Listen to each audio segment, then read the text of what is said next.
Time now to turn our attention to the international newspapers. Diptyka Lawan joins us for that. Diptyka, we're going to start with that EU summit and are we on the brink of a Brexit deal, or is Brexit on the brink? Yes, well, that's really well put, Eve. Let's show you this cartoon.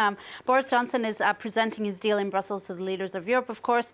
Kudos to cartoonist Christian Adams, who's found a really nice take on the whole situation, very inspired during today. It's inspired, of course, by the photo that won the 2019 Wildlife Photography Award, Eve. Boris Johnson, though, is a stunned marmot, about to be devoured by this spectacled fox, Michel Barnier, the main Brexit negotiator for the EU.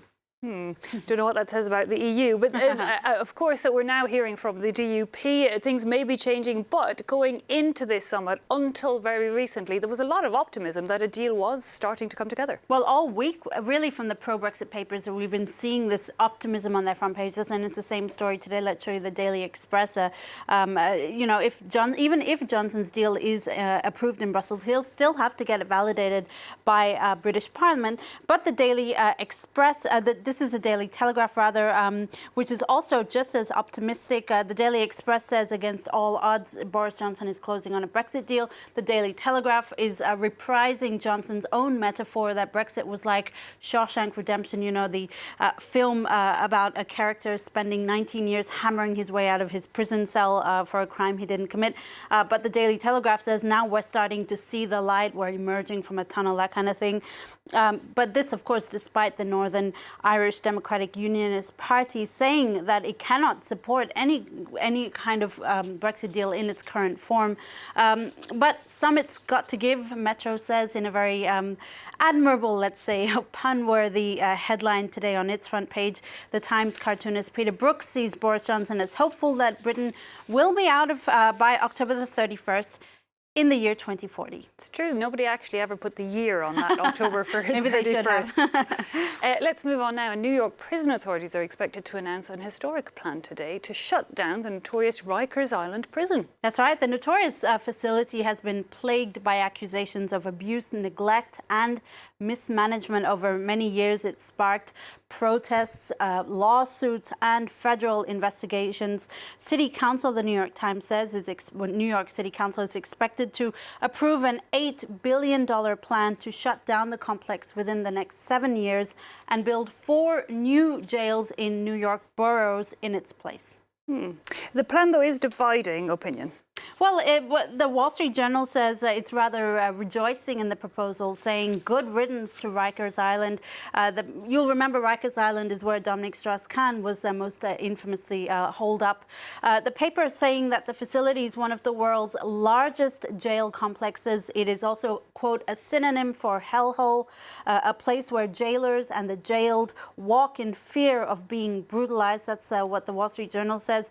Not quite the same satisfaction from the New York Post today. Its editors saying shutting down the complex would make New York City less safe and put dangerous criminals out on the street. I quote, "The jail isn't packed with turnstile jumpers, pot smokers and young men caught in the wrong place at the wrong time. These cases are about guns, gangs and assaults. So say no today," the paper says, is urging New York City Council. Okay, let's turn now to Indonesia, and there's a controversial reforms to the country's anti-corruption agency coming into effect.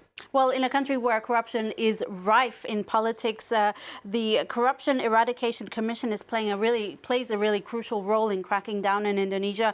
Now, a law so generally Indonesian laws go into effect by default 30 days after it was passed, meaning that anti-graft bill that was passed a month ago goes into effect today. Students are planning demonstrations and calls are mounting on President Joko Widodo to issue a sort of annulment to that reform. The bill would prevent the agency from carrying out its duties, and it would also create a council to monitor it and make it essentially less independent. The Indonesian language daily Jawab Post urging the president today to realize that the agency needs to be strengthened if the government wants to boost economic growth. Okay, finally, Diptyka, for this press review, you found a new star attraction at the Paris Zoo. That's right. It's called Le Blob or The Blob, apparently named after Steve McQueen's film of the same name about an all-conquering alien life form. The new star of Paris Zoo is millions of years old. It's super weird, Eve. It has over 700 sexes. It has no eyes or brain.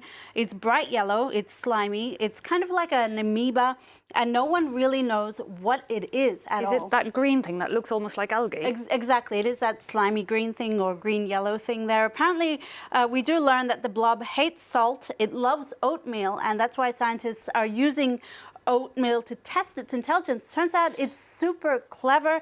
It can learn, for instance, to find the best route out of a maze. Interesting. I'm just trying to imagine how they found that out. Devtika Lohon, thanks a lot for that look at the international papers.